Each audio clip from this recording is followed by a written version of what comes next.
ಜೈ ಬಬಸ್ವಾಮಿ. ಹಿಮಾಲಯದ ಸಮರ್ಪಣಾ ಯೋಗ ಭಾಗ 1, ಸಂಚಿಕೆ 18, ಪುಟ ಸಂಖ್ಯೆ 114. ಇವತ್ತಿನ ಗ್ರಂಥ ಪಠಣವನ್ನು ಗುರುವಂದನೆಯೊಂದಿಗೆ ಪ್ರಾರಂಭ ಮಾಡೋಣ. ಓಂ ಗುರುರ್ಬ್ರಹ್ಮ ಗುರುರ್ವಿಷ್ಣು ಗುರುರ್ದೇವೋ ಮಹೇಶ್ವರಃ ಗುರುರ್ ಸಾಕ್ಷಾತ್ ಪರಬ್ರಹ್ಮ ತಸ್ಮೈ ಶ್ರೀ ಗುರುವೇ ನಮಃ. ತಸ್ಮೈ ಶ್ರೀ ಗುರುವೇ ನಮಃ. ತಸ್ಮೈ ಶ್ರೀ ಗುರುವೇ ನಮಃ. ಜೈ ಬಬಸ್ವಾಮಿ. ಮರುದಿನ ಬೆಳಗ್ಗೆ ಹಾಡುಗಳ ಅರಚುವಿಕೆಯು ಕಿವಿಗೆ ಕೇಳಿಸುವುದರೊಂದಿಗೆ ಎಚ್ಚರವಾಯಿತು. 2 ಮರಿ ಆಡುಗಳು ಅವುಗಳ ತಾಯಿಗಾಗಿ ಅರಚುತ್ತಾ ಇದ್ದವು. ಆಚೆ ಕಡೆಯಿಂದ ಒಂದು ತಾಯಿ ಆಡು ಕೂಗುತ್ತಾ ಉತ್ತರಿಸುತ್ತಿತ್ತು. ಆ ಆಡುಮರಿಗಳ ಬಣ್ಣ ಹಾಲಿನಂತೆ ಬೆಳ್ಳಗಿತ್ತು. ಅಲ್ಲಲ್ಲಿ ಮೈಮೇಲೆ ಕಪ್ಪು ಚುಕ್ಕೆಗಳಿದ್ದವು. ನೋಡಲು ತುಂಬ ಮುದ್ದಾಗಿದ್ದವು. ತುಂಬ ಚಿಕ್ಕದಾಗಿ ಲವಲವಿಕೆಯಿಂದ ಇದ್ದವು. ನಾನು ಅವುಗಳನ್ನು ಹಿಡಿಯಲು ಹೋದೆ, ಆದರೆ ಆಗಲಿಲ್ಲ. ತುಂಬ ಪ್ರಯತ್ನಪಟ್ಟ ನಂತರ ಒಂದು ಮರಿಯನ್ನು ಹಿಡಿಯುವಲ್ಲಿ ಸಫಲನಾದೆ. ಇಲ್ಲಿಯ ಆಡುಗಳು ಗಾತ್ರದಲ್ಲಿ ಸಾಮಾನ್ಯ ಆಡುಗಳಿಗಿಂತ ಚಿಕ್ಕದಾಗಿದ್ದವು. ಅವುಗಳ ತಾಯಿ ಕೂಡ ಗಿಡ್ಡದಾಗಿ ಚಿಕ್ಕದಾಗಿತ್ತು. ನಂತರ ಆ ಮರಿಗಳನ್ನು ಒಂದಾದ ಮೇಲೆ ಒಂದರಂತೆ ಅವುಗಳ ತಾಯಿಯ ಬಳಿ ಕರೆದೊಯ್ದು ಬಿಟ್ಟೆ. ತಾಯಿಗೆ ಬಹಳ ಆನಂದವಾಯಿತು. ಮರಿಗಳಿಗೆ ಕೂಡ ಸಂತೋಷವಾಯಿತು. ಕೂಡಲೇ ಅವುಗಳು ಅವರಮ್ಮನ ಹಾಲುಣ್ಣಲು ಪ್ರಾರಂಭಿಸಿದವು. ಅವುಗಳು ಹಾಲುಣ್ಣುವ ಬಿರುಸು ಎಷ್ಟಿತ್ತೆಂದರೆ ಆ ತಾಯಿ ಆಡು ನೇರವಾಗಿ ನಿಲ್ಲಲಾಗದೆ ನಿಂತಲ್ಲೇ ಅಲುಗಾಡುತ್ತಿತ್ತು. ನಂತರ ನಾನು ಕೈಕಾಲುಗಳನ್ನು ತೊಳೆದು ಶುಚಿಗೊಳ್ಳುವುದಕ್ಕೋಸ್ಕರ ಹೊರಗೆ ಹೊರಟಾಗ ಕುಟೀರದ ಎದುರಲ್ಲೇ ಒಂದು ಚಿಕ್ಕ ಬಾವಿಯನ್ನು ನೋಡಿದೆ. ಆ ಬಾವಿ ಒಂದು ದೊಡ್ಡ ಡಬ್ಬಿಯಂತೆ ಇದ್ದು ನೀರು 10 ರಿಂದ 12 ಅಡಿಗಳಷ್ಟು ಆಳದಲ್ಲೇ ಇತ್ತು. ಹಗ್ಗವನ್ನು ಹಿಡಿದು ತೊಟ್ಟಿಯ ಮೂಲಕ ಒಂದಷ್ಟು ನೀರನ್ನು ಬಾವಿಯಿಂದ ಎಳೆದೆ. ಆದರೆ ಯಾರೋ ಆಗಲೇ ಪಕ್ಕದಲ್ಲಿದ್ದ ಮರಿಗೆಯಲ್ಲಿ ನೀರು ತುಂಬಿಟ್ಟಿದ್ದರು. ಅದು ನಾವು ಸಾಮಾನ್ಯವಾಗಿ ಹೂದಾನಿಯಾಗಿ ಉಪಯೋಗಿಸುವ ಮಣ್ಣಿನ ಚಟ್ಟಿಯನ್ನು ಹೋಲುವ ಮಣ್ಣಿನ ಮರಿಗೆಯಾಗಿತ್ತು. ನೀರಿನಲ್ಲಿದ್ದ ಬಣ್ಣದಿಂದಾಗಿ ಆ ಮರಿಗೆಯ ಅಂಚು ಕೆಂಪು ಹಾಗೂ ಹಳದಿ ಬಣ್ಣದಿಂದ ಕೂಡಿತ್ತು. ನೋಡುವಾಗಲೇ ಇದು ಗಡುಸಾದ ಕಬ್ಬಿಣದ ಅಂಶಗಳು ಹೆಚ್ಚಾಗಿರುವ ನೀರೆಂದು ಗೊತ್ತಾಗುತ್ತಿತ್ತು. ಸ್ವಲ್ಪ ಎಣ್ಣೆಯಂಶ ಹೆಚ್ಚಾಗಿದ್ದರಿಂದ ಜೀರ್ಣಿಸಿಕೊಳ್ಳಲು ತುಸು ಕಷ್ಟವಾದಂತಹ ನೀರಾಗಿತ್ತು. ಇಲ್ಲಿಯ ಜನರು ಶುಂಠಿಯ ಕೃಷಿಯನ್ನು ಮಾಡಿ ಪಕ್ಕದ ನೆಲಗಳಲ್ಲಿರುವವರಿಗೆ ಮಾರಾಟ ಮಾಡಿ ತಮಗೆ ಬೇಕಾದ ಅಗತ್ಯ ವಸ್ತುಗಳನ್ನು ಅದಲು ಬದಲು ವ್ಯಾಪಾರದ ಮೂಲಕ ಪಡೆದುಕೊಳ್ಳುತ್ತಿದ್ದರು. ಇಲ್ಲಿಯ ಜನರಿಗೆ ನಾಣ್ಯಗಳ ಬದಲಾವಣೆಯ ತಿಳುವಳಿಕೆ ಇರಲಿಲ್ಲ. ಪುರಾತನ ಕಾಲದ ಅದಲು ಬದಲು ವ್ಯಾಪಾರದ ಪದ್ಧತಿಯನ್ನು ಪಾಲಿಸುತ್ತಿದ್ದರು. ಅಕ್ಕಿ ಹಾಗೂ ತರಕಾರಿಗಳನ್ನು ಬೆಳೆಸುತ್ತಿದ್ದರು. ಹಾಗೆಯೇ ಎಲ್ಲರೂ ಸುಖವಾಗಿದ್ದರು. ಕುಣಿಯುವುದು ಹಾಗೂ ಹಾಡುವುದು ಅವರ ವಿನೋದಗಳ ರೀತಿಗಳಾಗಿದ್ದವು. ಹತ್ತಿಯಿಂದ ನೂಲನ್ನು ತಯಾರಿಸಿ ಬಟ್ಟೆಗಳನ್ನು ನೇಯುತ್ತಿದ್ದರು. ಹೊರಗಿನ ದೊಡ್ಡ ಪ್ರಪಂಚದ ಜ್ಞಾನವಿಲ್ಲದೆ ತಮಗೆ ತಿಳಿದ ಪ್ರಪಂಚವೇ ಇಡೀ ಪ್ರಪಂಚವೆಂದು ನಂಬಿ ಜೀವಿಸುತ್ತಿದ್ದರು. ನನ್ನ ಜೀವನದ ಬಗ್ಗೆ ಅವರಿಗೆ ಏನೂ ತಿಳಿದಿಲ್ಲವಾದ್ದರಿಂದ ನಾನಾಗಿಯೇ ನನ್ನ ಬಗ್ಗೆ ಅವರಿಗೆ ಹೇಳಲು ಹೋಗಲಿಲ್ಲ. ನಾನಂತೂ ಗುರುದೇವರ ಪ್ರಪಂಚಕ್ಕೆ ಸೇರಿದವನೆಂದು ಆ ಜನರು ತಿಳಿದುಕೊಂಡಿದ್ದರು. ಹಾಗಾಗಿ ಅವರ ಭ್ರಮೆಯನ್ನು ನಿರಾಶೆಗೊಳಿಸಲು ಹೋಗಲಿಲ್ಲ. ಕ್ರಮೇಣ ನಮ್ಮ ಮಧ್ಯೆ ಮುಖಭಾವಗಳಿಂದ ಹಾಗೂ ಕೈ ಸನ್ನೆಗಳಿಂದ ಸಂವಾದ ಉಂಟಾಯಿತು. ಅವರು ಹರುಕು ಮುರುಕು ಅಸ್ಸಾಂ ಭಾಷೆಯಲ್ಲಿ ಮಾತನಾಡಲು ಪ್ರಯತ್ನಿಸುತ್ತಿದ್ದರು. ನಾನು ಕೂಡ ಹರಕು ಅಸ್ಸಾಂ ಭಾಷೆಯಲ್ಲಿ ಮಾತನಾಡುವ ಪ್ರಯತ್ನ ಮಾಡುತ್ತಿದ್ದೆ. ಅವರ ರಾಜನ ಹೆಸರು ಜಿಂಗ. ಅವನು ಆ ನೆಲೆಯಲ್ಲಿ ಅತಿ ಶ್ರೀಮಂತ ಹಾಗೂ ಅಭಿವೃದ್ಧಿಶೀಲ ವ್ಯಕ್ತಿಯಂತೆ ಕಾಣುತ್ತಿದ್ದ. ಅವನು ತುಂಬ ಕಡಿಮೆ ಮಾತನಾಡುತ್ತಿದ್ದ, ಆದರೆ ಬೇರೆಯವರು ಮಾತನಾಡುವಾಗ ತುಂಬ ಆಸಕ್ತಿಯಿಂದ ಆಲಿಸುತ್ತಿದ್ದ. ನೋಡಲು ಕುಳ್ಳಗೆ ಹಾಗೂ ದಪ್ಪನಾಗಿದ್ದು ಕಣ್ಣುಗಳಲ್ಲಿ ಗಾಂಭೀರ್ಯವಿತ್ತು. ಅವನ ಪತ್ನಿಯು ನೋಡಲು ಅವನಿಗೆ ತದ್ವಿರುದ್ಧವಾಗಿದ್ದಳು. ಆಕೆ ಬಹಳ ಉಲ್ಲಾಸಭರಿತ ವ್ಯಕ್ತಿಯಾಗಿದ್ದಳು. ಇಬ್ಬರು ಪ್ರಾಯಸ್ಥರಾಗಿದ್ದರು. ಅದರಲ್ಲಿ ಆತನ ಪತ್ನಿ ತುಂಬ ಸುಂದರಿಯಾಗಿದ್ದು ಎಲ್ಲರ ಮೇಲೆ ಅಪಾರ ಪ್ರೀತಿ ಉಳ್ಳವಳಾಗಿದ್ದಳು. ಅವರೆಲ್ಲರೂ ನನ್ನನ್ನು ಪ್ರೀತಿ ಹಾಗೂ ಕಾಳಜಿಯಿಂದ ನೋಡಿಕೊಳ್ಳುತ್ತಿದ್ದರು. ಗುರುದೇವರು ಹೆಚ್ಚಿನ ಸಮಯವನ್ನು ಧ್ಯಾನದಲ್ಲಿ ಕಳೆಯುತ್ತಿದ್ದರು. ಯಾರಿಗೂ ಅವರ ಸಮೀಪ ಹೋಗಲು ಧೈರ್ಯವಿರಲಿಲ್ಲ. ಎಲ್ಲರಲ್ಲೂ ಅವರ ಬಗ್ಗೆ ಭಯಮಿಶ್ರಿತ ಗೌರವ ಭಾವನೆ ಇತ್ತು. ಗುರುಗಳ ತಂಗುದಾಣವು ಹಳ್ಳಿಯಿಂದ ಸ್ವಲ್ಪ ದೂರದಲ್ಲಿ ದೊಡ್ಡ ವೃಕ್ಷಗಳ ಮಧ್ಯೆ ಇತ್ತು. ಆ ಜನರು ಮಾತನಾಡುವುದೆಲ್ಲ ನನಗೆ ಅರ್ಥವಾಗದಿದ್ದರೂ ನಾನು ಮನುಷ್ಯರ ಮಧ್ಯೆ ಇದ್ದೇನೆ ಎಂಬ ಖುಷಿ ನನ್ನಲ್ಲಾಗ ಇತ್ತು. ಸಂಜೆಯಾಗುತ್ತಲೇ ಅವರ ಮಕ್ಕಳು ಓಡಿ ಬಂದು ನನ್ನನ್ನು ಸುತ್ತುವರಿಯುತ್ತಿದ್ದರು. ಆ ಮಕ್ಕಳ ಕಣ್ಣಿನಲ್ಲಿ ನಾನೊಬ್ಬ ವಿಚಿತ್ರ ಪ್ರಾಣಿಯಾಗಿದ್ದೆ. ಹೆಚ್ಚಿನ ಮಕ್ಕಳು ನನ್ನ ಕಡೆ ಬಹಳ ಕುತೂಹಲದಿಂದ ನೋಡುತ್ತಿದ್ದರು. ಬಹುಶಃ ನಾನು ಬೇರೊಂದು ಗ್ರಹದಿಂದ ಬಂದ ಜೀವಿಯಂತೆ ಅವರಿಗೆ ಕಾಣಿಸುತ್ತಿದ್ದೇನೋ ಎನ್ನುವಂತಿತ್ತು. ಆ ಮಕ್ಕಳು ಒಳ್ಳೆ ಗಟ್ಟಿಮುಟ್ಟಾಗಿದ್ದರು. ಒಂದೊಂದು ಮಗುವು ಒಂದೊಂದು ಎಳನೀರನ್ನು ಒಂದು ಕೈಯಲ್ಲಿ ಹಿಡಿದು ತಂದು ನನಗೆ ನೀಡುತ್ತಿತ್ತು. ಎಳನೀರು ಒಂದು ಕೈಯಲ್ಲಿ ಹಿಡಿಯಲು ಭಾರವಾಗಿದ್ದರೂ ಆ ಎಳೆಯ ಮಕ್ಕಳು ನಿರಾಯಾಸದಿಂದ ಆ ಎಳೆಯ ಹಸಿರು ಎಳನೀರನ್ನು ನನಗೆ ತಂದು ಕೊಡುತ್ತಿದ್ದರು. ಪ್ರಾಯಶಃ ಪ್ರಕೃತಿಯ ಮಡಿಲಲ್ಲಿ ಬೆಳೆದ ಈ ಮಕ್ಕಳು ಆ ಪ್ರಕೃತಿಯ ಭಾಗವಾಗಿ ಬಿಟ್ಟಿದ್ದವೋ ಏನು. ನನಗೆ ಉಳಿದುಕೊಳ್ಳಲು ನೀಡಿದ್ದ ಆ ಕುಟೀರವನ್ನು ಮಣ್ಣಿನಿಂದ ಹಾಗೂ ಅದರ ಮಾಡನ್ನು ನಯವಾದ ಹುಲ್ಲಿನಿಂದ ತಯಾರಿಸಿದ್ದರು. ಸುಮಾರು 100 ವರ್ಷವಾಗಿದ್ದರೂ ಆ ಹುಲ್ಲಿನ ಮಾಡು ತನ್ನ ಬಾಲ್ಯದ ದಿನಗಳಿಂದಲೂ ಹಾಗೆಯೇ ಇದೆ ಎಂದು ಆ ರಾಜ ಹೇಳಿದ. ಮಳೆ ಸುರಿದಾಗಲೂ ಆ ಹುಲ್ಲಿನ ಮಾಡು ನೀರನ್ನು ಹೀರಿಕೊಳ್ಳದೆಯೇ ಹಾಗೆಯೇ ಇದೆ ಎಂದು ಹೇಳಿದ. ಅದು ನಿಜಕ್ಕೂ ಆಶ್ಚರ್ಯವೆನಿಸಿತು. ಆ ಹುಲ್ಲು ಸುಮಾರು 1 ಅಡಿಯಷ್ಟು ಆ ಮಾಡಿನ ಮೇಲೆ ಇತ್ತು. ಆ ಮಾಡು ಎಷ್ಟು ಗಟ್ಟಿಯಾಗಿ ರಕ್ಷಣೆ ಕೊಡುವ ರೀತಿಯಲ್ಲಿ ರಚಿಸಲ್ಪಟ್ಟಿತ್ತೆಂದರೆ ಅದರೊಳಗೆ ನೀರು ಒಸರಲು ಸಾಧ್ಯವೇ ಇರಲಿಲ್ಲ.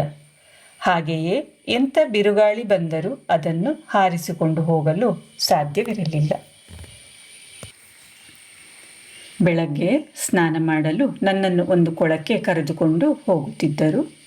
ಒಂದು ನದಿಯಿಂದಾಗಿ ಆ ಚಿಕ್ಕ ಕೊಳ ರೂಪುಗೊಂಡಿತ್ತು. ಹೊರಗಡೆ ಹವಾಮಾನ ತಣ್ಣಗಿದ್ದರೂ ಕೊಳದ ನೀರು ತುಸು ಬಿಸಿಯಾಗಿಯೇ ಇತ್ತು. ನೀರು ಬಿಸಿಯಿದೆ ಎಂದು ಹೇಳಿದ್ದರು. ಹಾಗೆಯೇ ನಾನು ನೀರಿಗೆ ಧುಮುಕಿದಾಗ ನನಗೂ ಚಳಿ ಅನಿಸಲಿಲ್ಲ. ನೀರಿನಲ್ಲೇ ತುಂಬ ಹೊತ್ತು ಇರಬೇಕೆನಿಸುತ್ತಿತ್ತು. ಆದರೆ ಗುರುದೇವರು ಅವರ ಗಹನ ಧ್ಯಾನದಿಂದ ಆ ದಿನ ಹೊರಗೆ ಬರುವುದಿದ್ದುದರಿಂದ ನಾನು ಬೇಗ ಸ್ನಾನ ಮುಗಿಸಿ ಹೊರಬಂದೆ. ಆ ದಿನ ಬೆಳಗ್ಗೆ ಗುರುದೇವರು ನನ್ನನ್ನು ಕರೆಸಿದರು. ನಾನು ಬೇಗ ತಯಾರಾಗಿ ಅವರ ಮುಂದೆ ಹೋಗಿ ಕುಳಿತೆ. ಸ್ವಲ್ಪ ಹೊತ್ತಿನ ಬಳಿಕ ನನ್ನನ್ನು ಹೊರಗೆ ಕರೆದುಕೊಂಡು ಹೋದರು. ನಾವು ಒಂದು ಬೆಟ್ಟದ ಮೇಲೆ ಏರಿ ಬಂದೆವು. ವಿರುದ್ಧ ದಿಕ್ಕಿನಲ್ಲಿದ್ದ ದೂರದ ಬೆಟ್ಟದ ಕಡೆ ಬೊಟ್ಟು ಮಾಡಿ ಗುರುದೇವರೆಂದರು. ಆ ಬೆಟ್ಟದಲ್ಲಿ ಒಬ್ಬ ಸನ್ಯಾಸಿ ವಾಸಿಸಿಕೊಂಡಿದ್ದಾರೆ. ಅವರು ಸದಾ ಧ್ಯಾನದ ಸ್ಥಿತಿಯಲ್ಲೇ ಇರುತ್ತಾರೆ. ನಾನಿವತ್ತು ಅವರೊಂದಿಗೆ ಮಾತನಾಡಿದ್ದೇನೆ. ನಿನ್ನ ಮುಂದಿನ ಉನ್ನತ ಆಧ್ಯಾತ್ಮಿಕ ಅಭ್ಯಾಸಕ್ಕಾಗಿ ನಿನ್ನನ್ನು ಅವರ ಆಶ್ರಮಕ್ಕೆ ಕಳುಹಿಸುತ್ತಿದ್ದೇನೆ.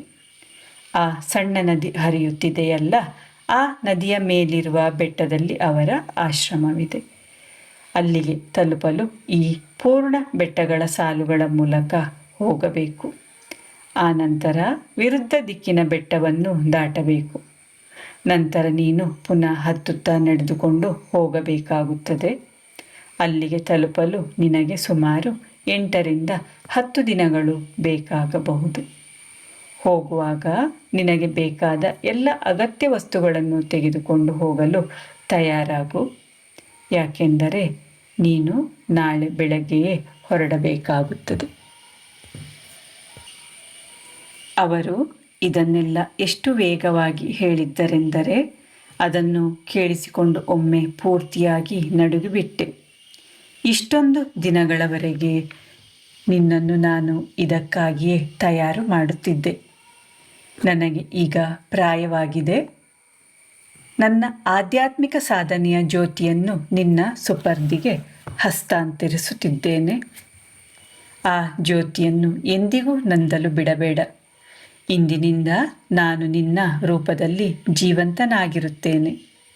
ನನ್ನ ಜೀವನದ ಉದ್ದೇಶ ಈಗ ಪೂರ್ಣಗೊಂಡಿದೆ. ನಾಳೆ ನಾನು ನಿನ್ನನ್ನು ಬೀಳ್ಕೊಟ್ಟು ನನ್ನ ಗುಹೆಗೆ ಹಿಂದಿರುಗುವೆ. ಈ ಜವಾಬ್ದಾರಿಯನ್ನು ನನಗೆ ನನ್ನ ಗುರುಗಳು ಕೊಟ್ಟು ಹೀಗೆಂದಿದ್ದರು: ಆಧ್ಯಾತ್ಮಿಕ ಸಾಧನೆಯ ಸಂಸ್ಕಾರ ಮಹತ್ವಪೂರ್ಣವಾಗಿದೆ. ಅದು ಯಾವಾಗಲೂ ಜೀವಂತವಾಗಿರಬೇಕು. ಮನುಷ್ಯರು ಬರುತ್ತಾರೆ, ಹೋಗುತ್ತಾರೆ, ಆದರೆ ಅದು ಮಹತ್ವಪೂರ್ಣವಾದದ್ದಲ್ಲ. ಬದಲಾಗಿ ನಾವು ಈ ಸಾಧನೆಯ ಸುಸಂಸ್ಕಾರಗಳನ್ನು ಮುಂದಿನ ಪೀಳಿಗೆಗೆ ತಲುಪಿಸಬೇಕಾಗಿರುವುದು ಮಹತ್ವಪೂರ್ಣವಾದದ್ದು.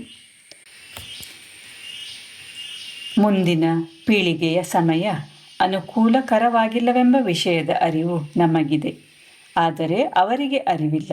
ಹಾಗಾಗಿಯೇ ಈ ಸಾಧನೆಯ ಸಂಸ್ಕಾರದ ಜ್ಯೋತಿಯು ನಿರಂತರವಾಗಿ ಉರಿಯುತ್ತಲೇ ಇರಬೇಕು. ಏಕೆಂದರೆ ಕತ್ತಲಲ್ಲಿ ಸರಿಯಾದ ದಾರಿ ಕಾಣದೆ ತಡಕಾಡುವ ಜನರಿಗೆ ಇದೇ ಆಧಾರವಾಗಲಿದೆ. ಹೀಗೆ ಹೇಳುತ್ತಾ ನನ್ನ ಗುರುದೇವರು ಈ ಆಧ್ಯಾತ್ಮಿಕ ಪದ್ಧತಿಯ ಮೌಲ್ಯಗಳನ್ನು ನನ್ನ ವಶಕ್ಕೆ ಒಪ್ಪಿಸಿದ್ದರು. ಆ ಜ್ಯೋತಿಯನ್ನು ಈಗ ನಾನು ನನ್ನಿಂದ ನಿನಗೆ ಒಪ್ಪಿಸುತ್ತಿದ್ದೇನೆ.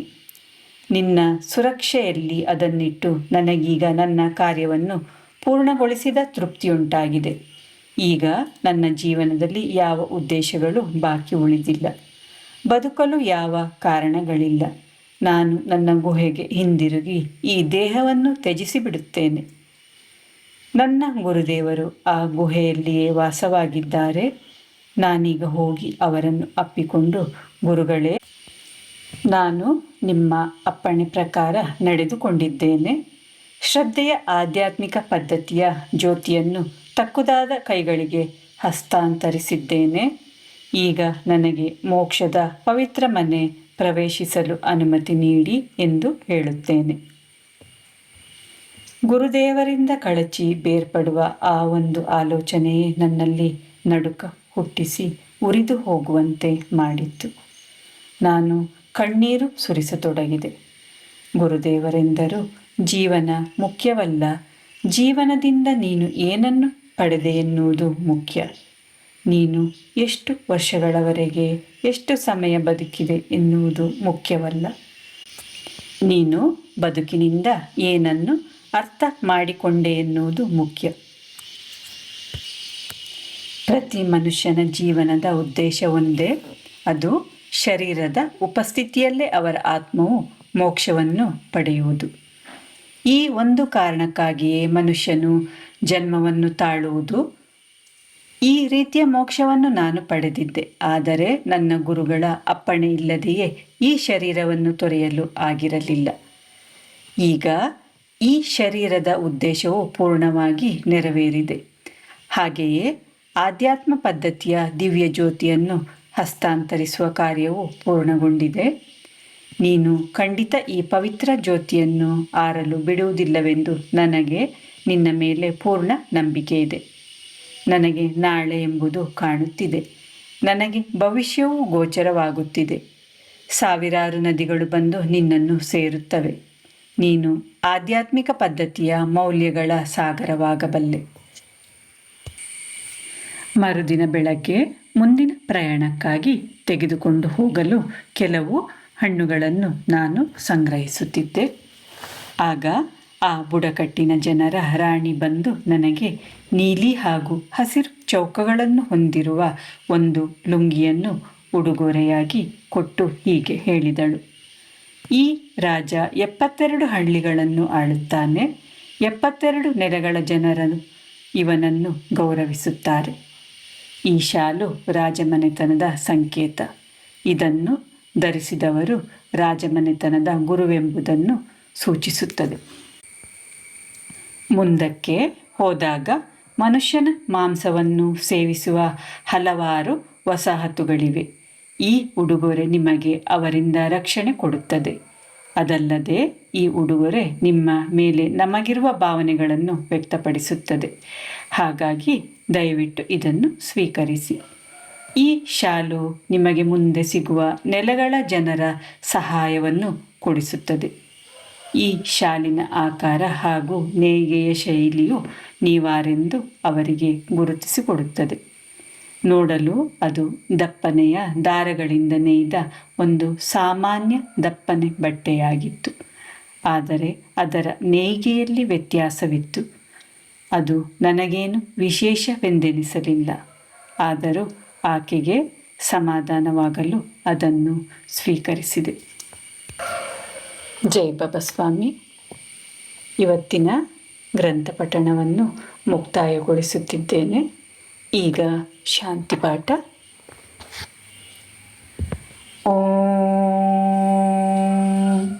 ದ್ಯೋ ಶಾಂತಿ ಅಂತರಿಕ್ಷಂ ಶಾಂತಿ ಪೃಥ್ವೀ ಶಾಂತಿ ಆಪಃ ಶಾಂತಿ ಔಷಧಯಃ ಶಾಂತಿ ವನಸ್ಪತಯಃ ಶಾಂತಿ ವಿಶ್ವೇ ದೇವಃ ಶಾಂತಿ ಬ್ರಹ್ಮ ಶಾಂತಿ ಸರ್ವಗಂ ಶಾಂತಿ ಶಾಂತಿರೇವ ಶಾಂತಿ ಸಾ ಮಾಂ ಶಾಂತಿರೇಧಿ. ಓಂ ಶಾಂತಿ ಶಾಂತಿ ಶಾಂತಿ. ಸರ್ವರಿಷ್ಟ ಸುಶಾಂತಿರ್ಭವತು. ಜೈ ಬಾಬಾ ಸ್ವಾಮಿ.